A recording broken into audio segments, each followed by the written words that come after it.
Take it. Got it! Boston wins! Two legends in basketball analysis with over 70 years combined experience. This is the Bob Ryan and Jeff Goodman podcast. NBA, some college. It is time for the Bob Ryan, Jeff Goodman, Tanguay along for the ride podcast. Jeff is on the DL today, and we are a proud member of the CLNS Media Network. The show is brought to you by Prizepicks, North America's #1 daily fantasy sports app. Download today and use code CLNS to get $50 when you play 5. Prizepicks. Run your game. Okay, Bob, let's talk about the 4 teams left in play.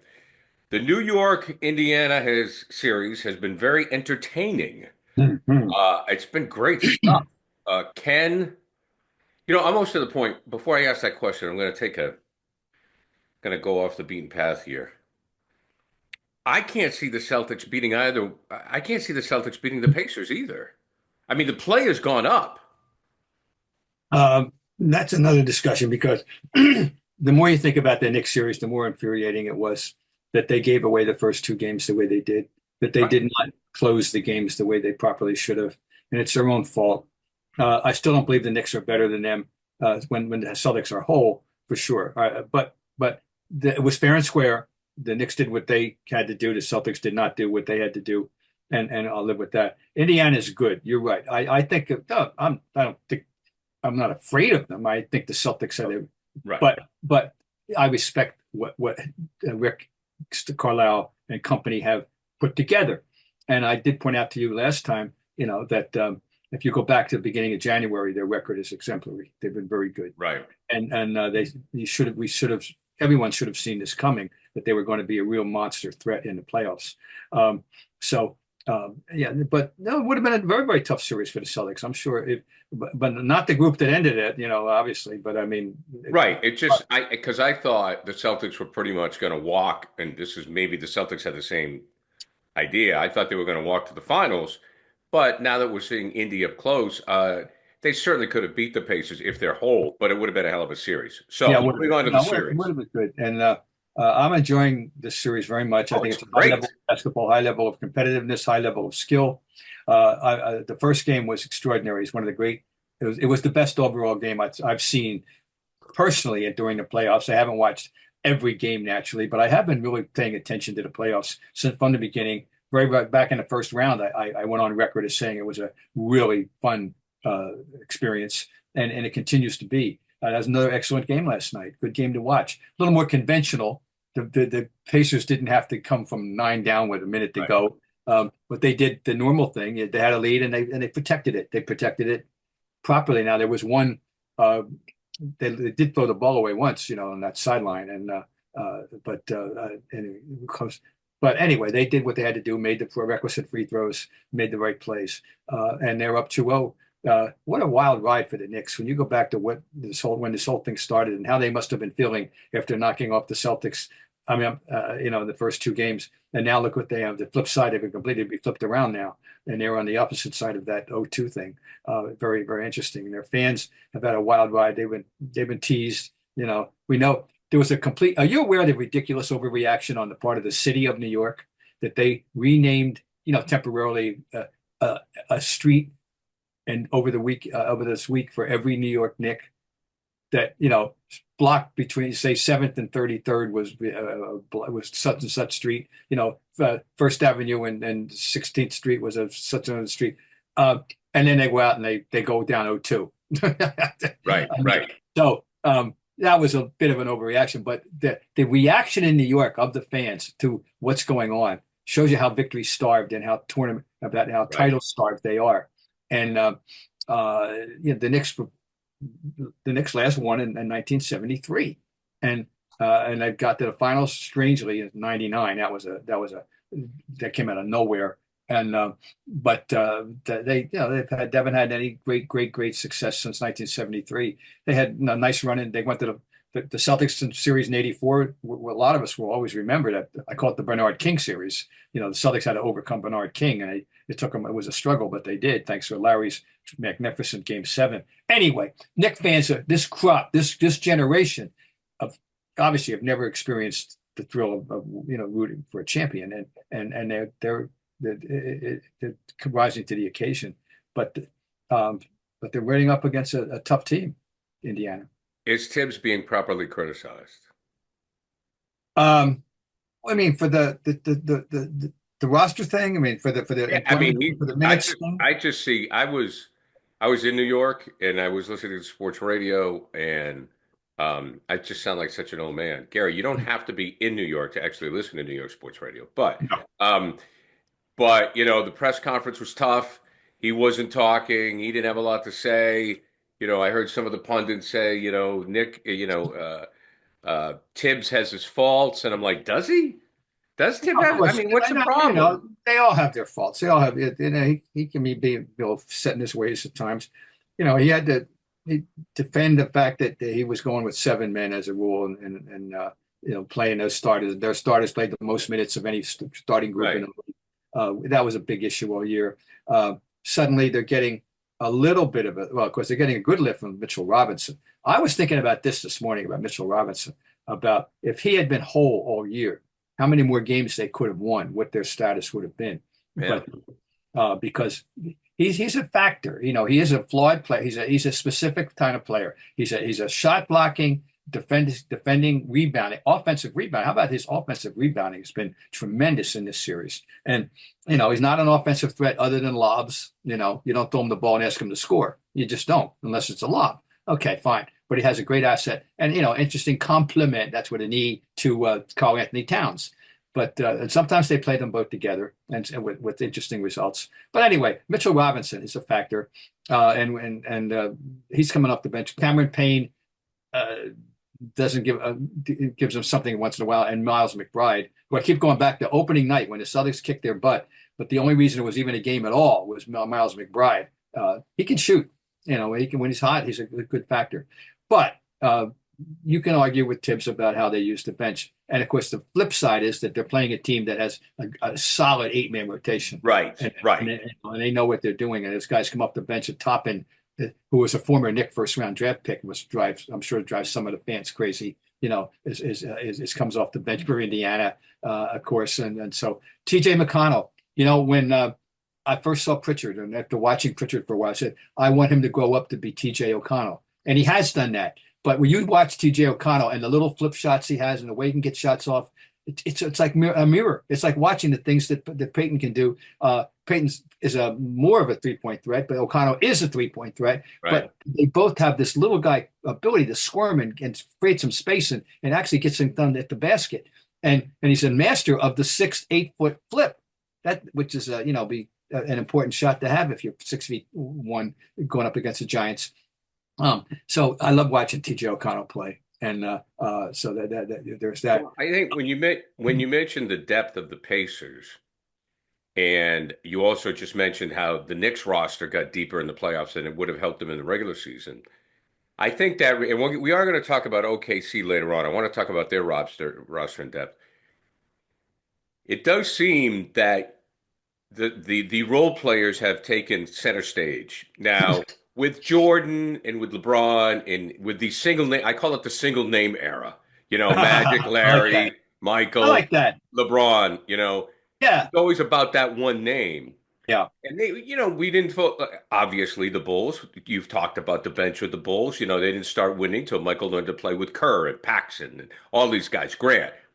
But what we're seeing now is the Celtics did not have that. They didn't have their Porzingis. They didn't have their Drew Holiday. The Knicks and the Pacers do. And is that the difference? Yeah, well, it's an important. It's a big part. Important factor. Yeah, I mean, it certainly is so good. It's important. Health. Once again, I keep going back to health. Yeah, I'll say it for the 55th time. I would willingly play 7 road games in a playoff series if I am healthy. If I'm a good team and I got everybody.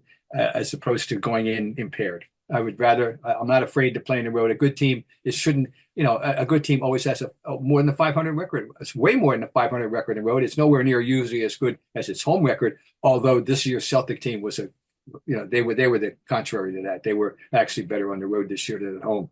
33-8 on the road is one of the great road records of all time. But anyway, most teams are as contrasting to the 1985-86 Celtics, who were 40-1 at home, 37-1 in the Garden, 3-0 in Hartford, and so that's more the norm than what we saw with the Celtics this year. Can the Knicks come back? I think we're going to find out. I think so. I'm an admirer of Brunson. He's doing everything he can, of course. It's been done. It's not the easy way to go. 0-2's been done. When it's done, it's generally done when you lose your first two, on the road, and not when you lose your first two at home. Absolutely. So, I don't. We'll see what the odds makers. They had Indiana favored, in the second game, and I think, by the way, after in New York, we'll see what they have. I'm sure they're going to be favored at Market Square. How's that for us? Fall back, huh? At the Gainbridge, whatever the hell it is. Whatever it is. It was a Conseco. They built it. It's a great arena, by the way. Oh yeah. It is now I haven't.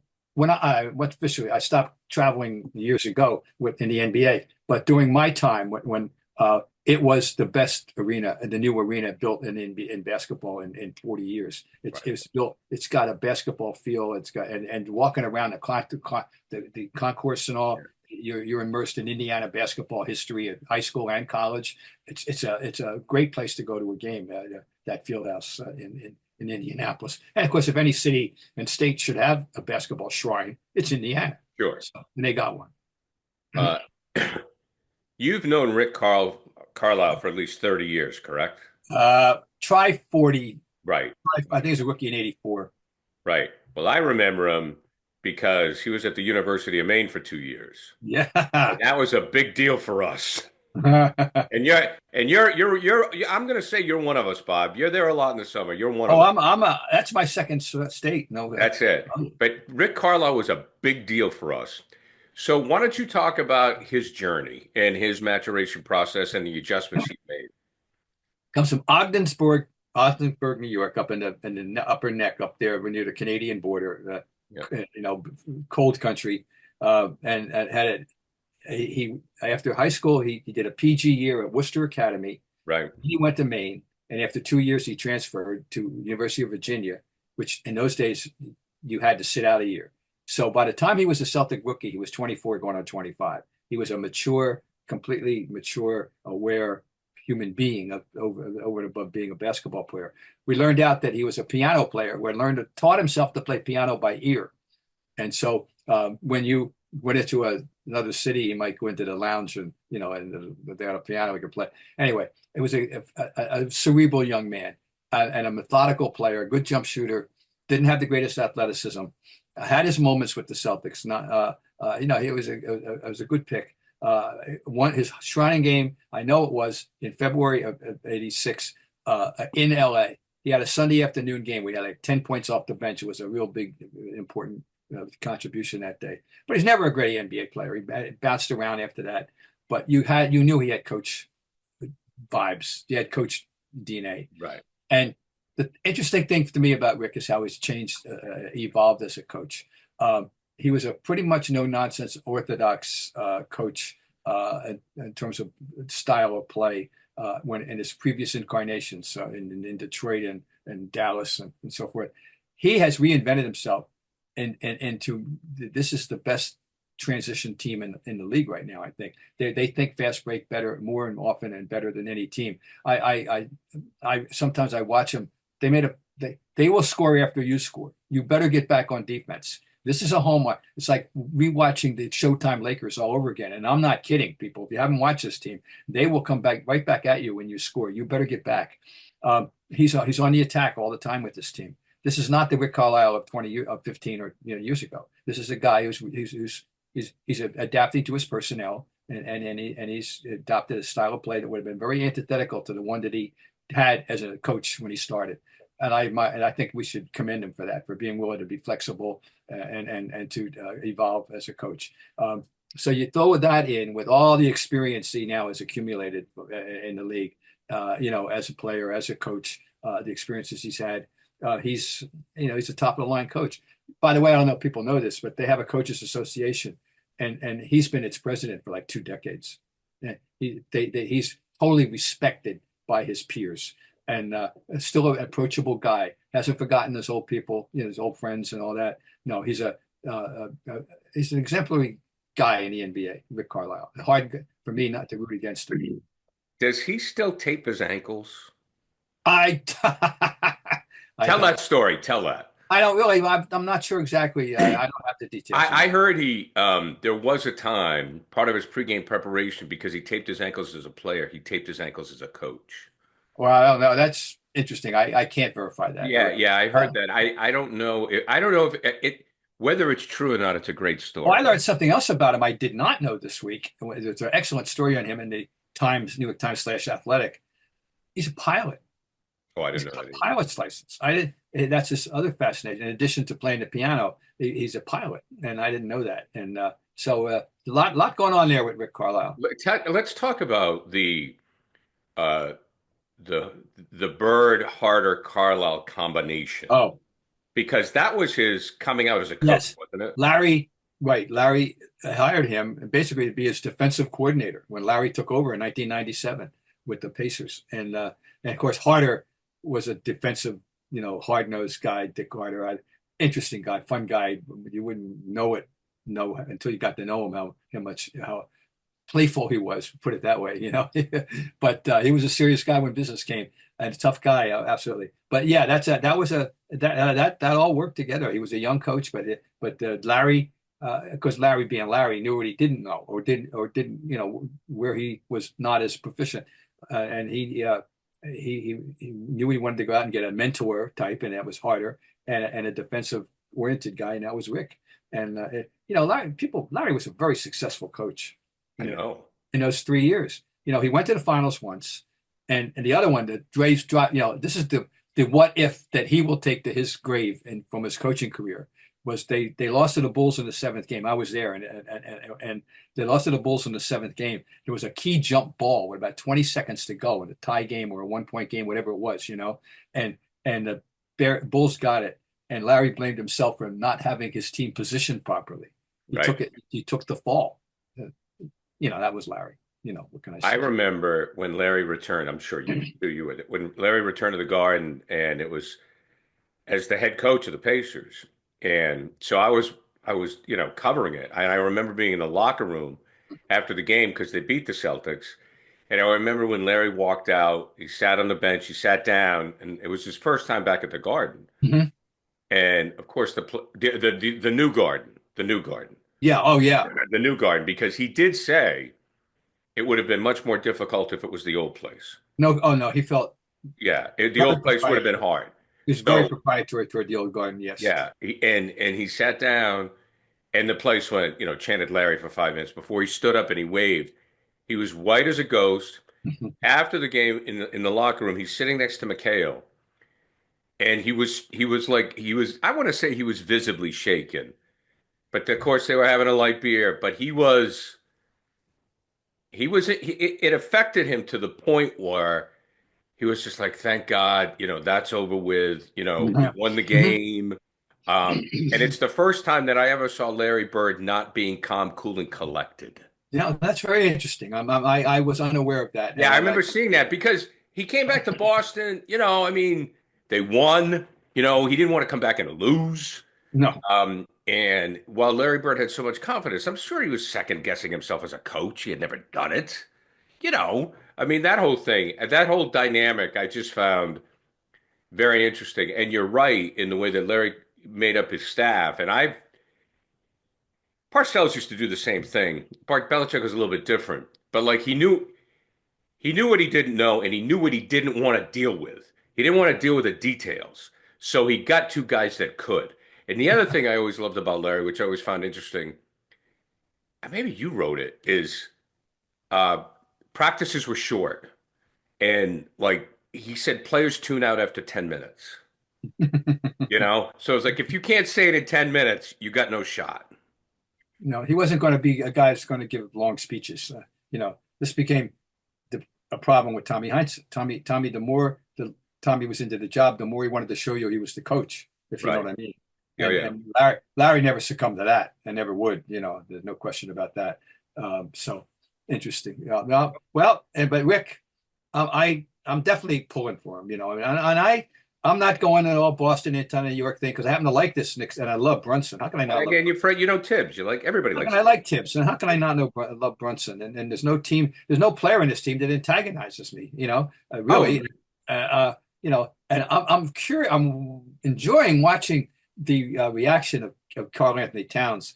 And his, I knew he was a smart guy. I knew he was, intellectually, way up there and all that. But emotionally, I mean, he's a complex guy. Interesting. I like watching him, and he's having he's made some plays in his postseason that are, just terrific. So good. well, I think that it's a great series for a basketball fan. It is. And that first half of the first game was the whole game. That score tells you, you can have somebody, there wasn't any defense, because the final score was, 138, 135. No, That wasn't about the defense. no, That was about the pace of the game. you're looking at the best players in the world Right. playing at the highest level. And that game. And that game was worth, I'd put that game on a cassette and watch it anytime. That was a terrific game. And over and above the incredible ending and the history that was made by the Pacers, first half would stand up as a great basketball game. So, this series, I'm telling you, Gary, that from the beginning, the whole playoffs have been, I think, highly entertaining. I Now, agree. and I know people like to get into comparisons with the NHL, which I know is also people are raving about, but that's fine. They're both. I'm happy that both of them are given, coming through with what they should be doing, and I know the NBA is. Okay, I'll get back to my conversation with Bob in just a minute, but right now I need to tell you why PrizePicks is the best place to turn your sports knowledge into cash. With millions of members, PrizePicks has made daily fantasy sports accessible to all. You just pick more or less and at least two players for a shot to win up to 2,000 times your cash. Run your game all season long on PrizePicks. Now, cash in the basketball playoffs, you can win it with PrizePicks. Don't miss your last chance to add your favorite players from the court to your PrizePicks lineup. Whether it's points, rebounds, assists, take your pick. It's more or less for your shot to win up to 2,000 times your cash today. That's how it works. Every Tuesday, PrizePicks will discount several projections on the board, usually by 15% to 25%. Sign up today and get $50 instantly when you play $5. You don't even need to win to receive the $50 bonus. It's guaranteed. At the basketball playoffs, hey, it's good stuff's going on out there, right? Whether you're a Knicks fan or a Pacers fan or Minnesota or, of course, the Thunder. All the action is heating up with PrizePicks, the best place to cash in on your favorite player in the NBA playoffs. So this is what we're looking at today. This is what I'm thinking. When you take a look at SGA, less than 10 assists. Okay, he's been in single digits so far, so less than 10 assists, or Jalen Brunson more than 25 points because he's got to go off to keep the Knicks in this thing. So download the app today and use code CLNS to get $50 instantly after you play your first $5 lineup. That's code CLNS to get $50 instantly after you play your first $5 lineup. PrizePicks, run your game. All right, Bob, let's go out west. Yep. Right now, it seems to be it's OKC's championship to win, right? I believe that is the case. I believe that is the case. And what we are seeing, and how much exposure they actually got, over the season that people paid attention to. They know they were winning games, but we're seeing now this is a terrific defensive team.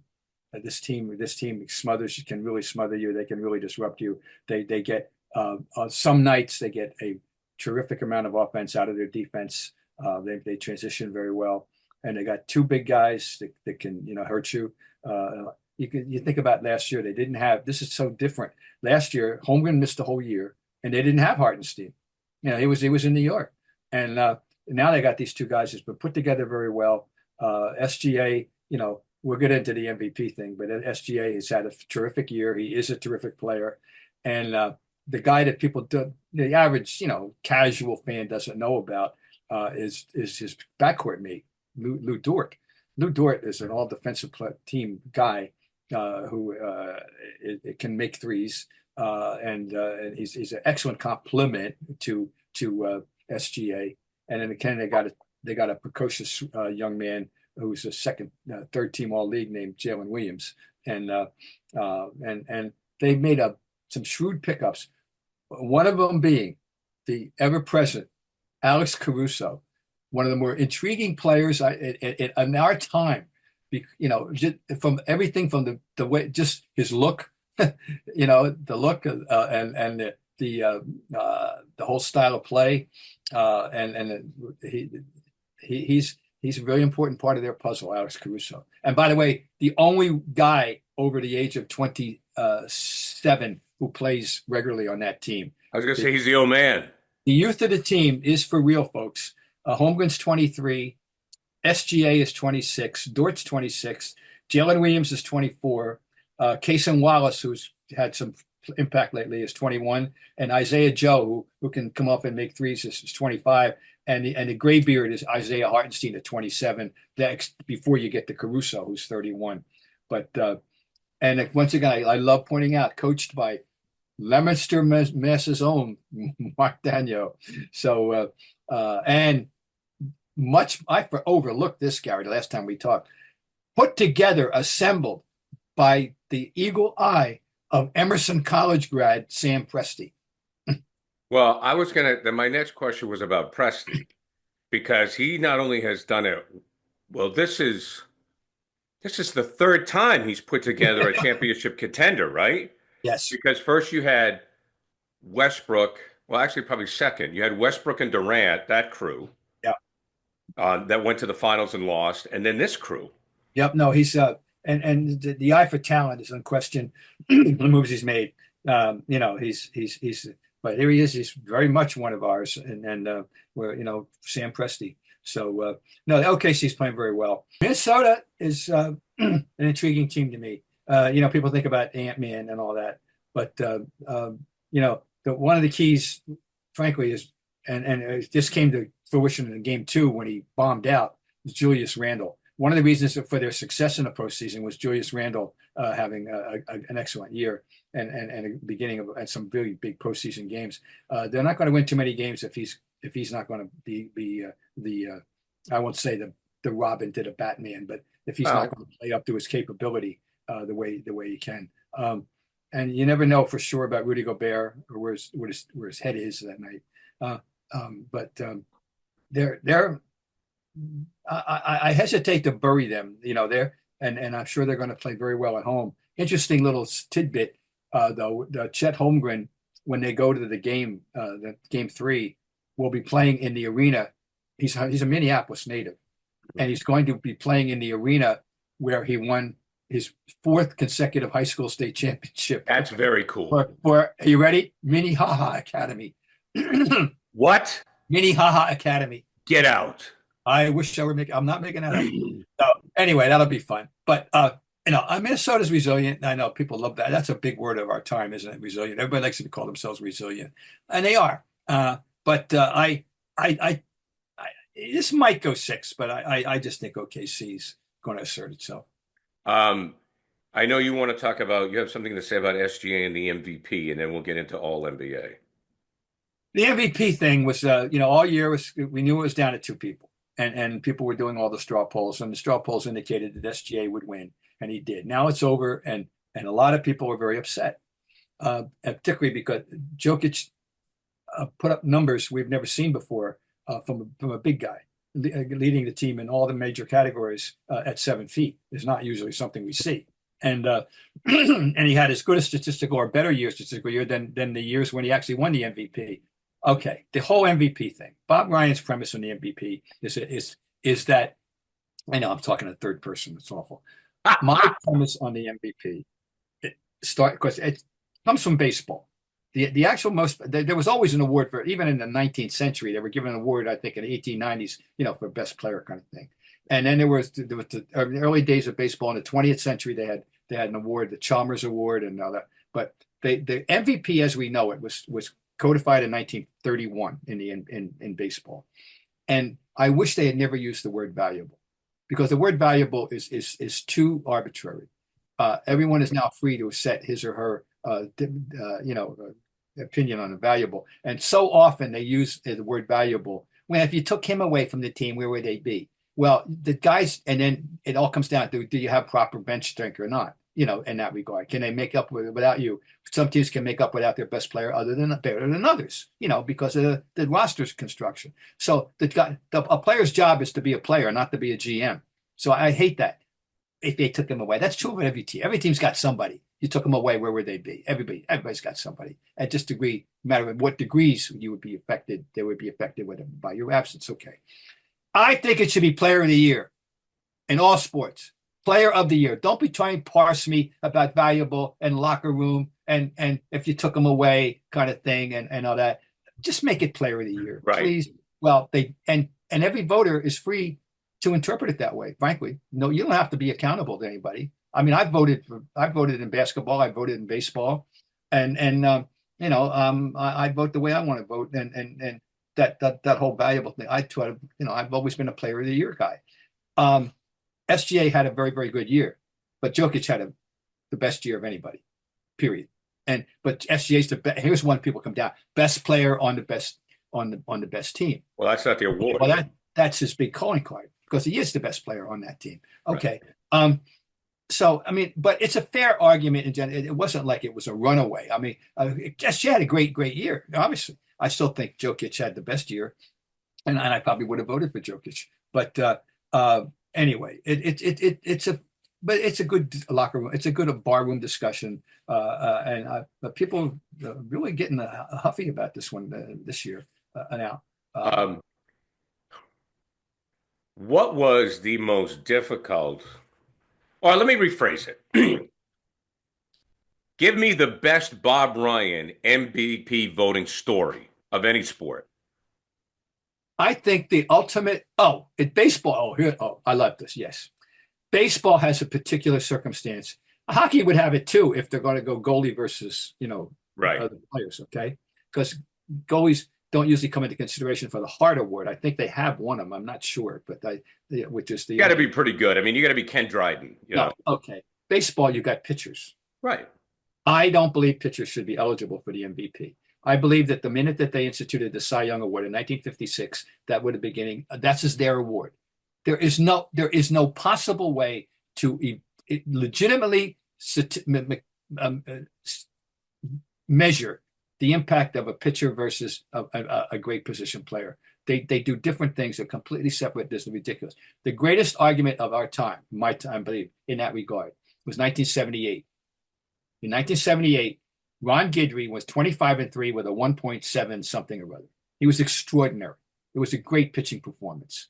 Jim Rice had a phenomenal year in which he included 406 total bases. He was the first guy to crack the 400 total base thing since Ducky Medwick in 1937, I believe. Okay. So go Ducky. And that was the thing I was fixated on all years. Is he going to get 400 total bases? And he had a tremendous year.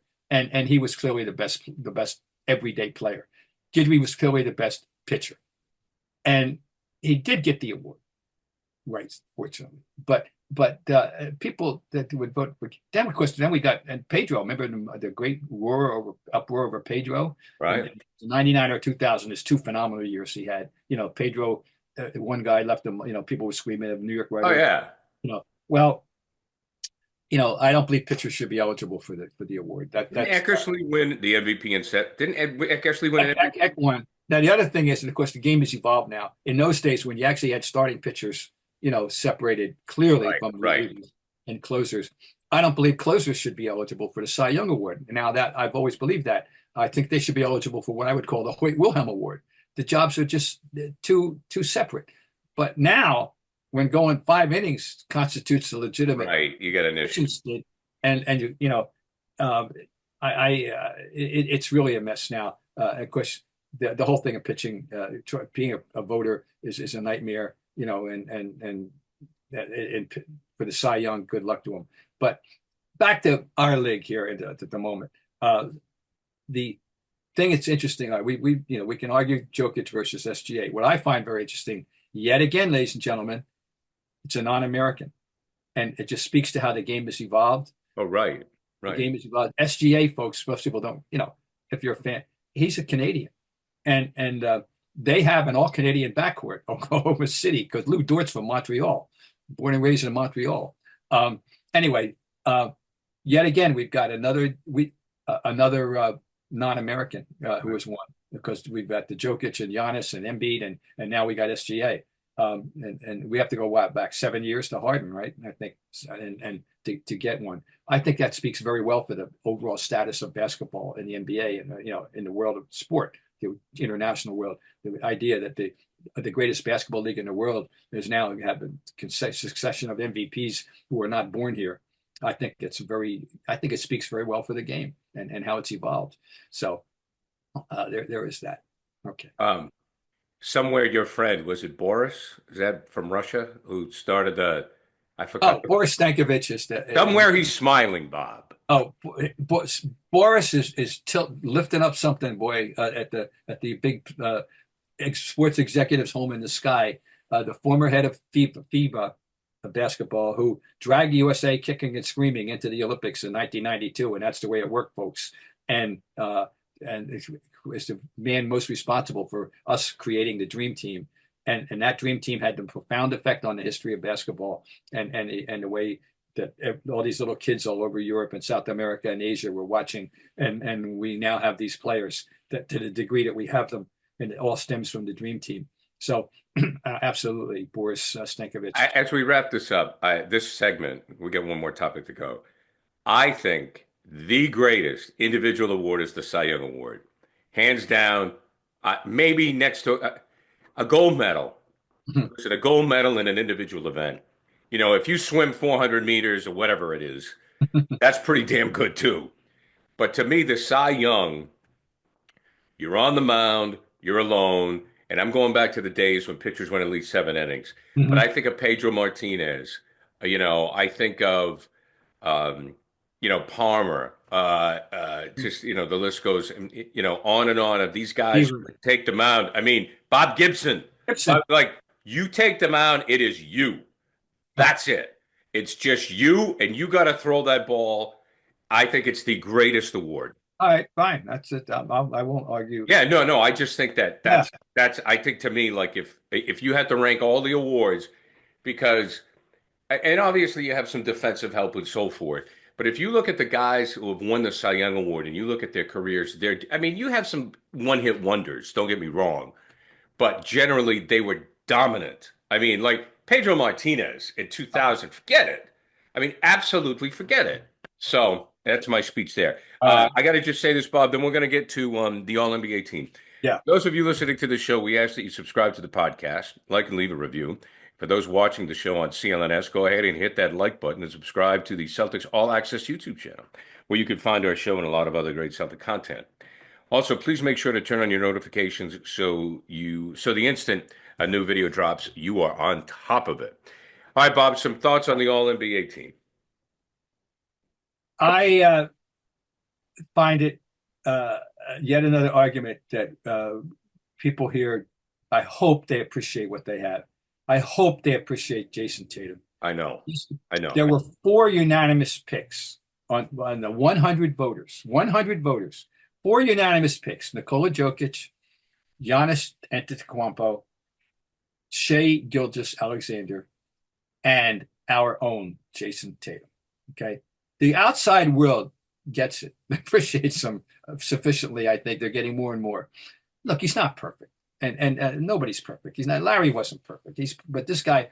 This is the 4th year now he's made the first team, and this he makes it as a unanimous choice. By the way, the high-ranking American, because the 5th member of the team is Donovan Mitchell. Yeah, he didn't get 100 votes. He's the 5th member of the team. So I just want people to appreciate what we have here with Tatum and the resume that he's constructing, and what he's in the value, and he keeps getting better. He reverts on ISO ball a little bit too much at times, and that's fine, but not fine. But it decreased that ratio. He's gotten better and better. The second team is got 2 guys with a combined age of 77, which speaks so well for LeBron and Curry, followed by Brunson, the Defensive Player of the Year, Evan Mobley, and Anthony Edwards. That's the second team, and the tribute to LeBron. The LeBron haters out there, Gary, are just incessant. And I don't get it. I never understood it. I never understood it. It's they're out there, and the guy, what he's done. I mean, he's 40 years old, and he earned this. You can't quarrel with his presence on this in this list. You can't. And he's a nice man. He's not. He's not a jerk. He's not a nice guy. He does good stuff off the court. Oh, of course. Look what he did for his hometown. He does good stuff off the court. That's just Curry, And anyway. Yeah, I'm with you. Now we get to a third team. One thing about the third team. The third team is Halliburton, James Harden, Carl Anthony Towns made the third team, and good for him. And Jalen Williams. And that's 24-year-old Jalen Williams. So he'd make 13. But the one interesting one, and he deserved it, is Cade Cunningham of Detroit. And here's my comment. By making the third team, he triggers a contract thing that will make him extraordinarily expensive for the Pistons to sign, because we have gotten in this world where and I don't like it, because as a person who's voted for, I never liked it when our votes were somehow tied to monetary things for people, clauses in contract about MVP or all league or anything. The NBA is going overboard with this. And if you make an all NBA to one of the three teams in certain contracts, you get, or actually, I think it's in the CBA, you get, the Pistons are, I'm sure they are not as very ambivalent about the fact that Cade Cunningham made third team all league. He had a wonderful year. We all identified it, but it triggers a thing in his contract to make him extraordinarily expensive to re-sign when the time comes. Right. But did he deserve it? Yeah. He's one of the up-and-coming fine young players. Oh, yeah. I mean, Detroit was absolutely a great story. Bob, I think we covered it, my friend. Well, and ongoing, I'm glad there's more of it left. I'm enjoying this. We're not in it.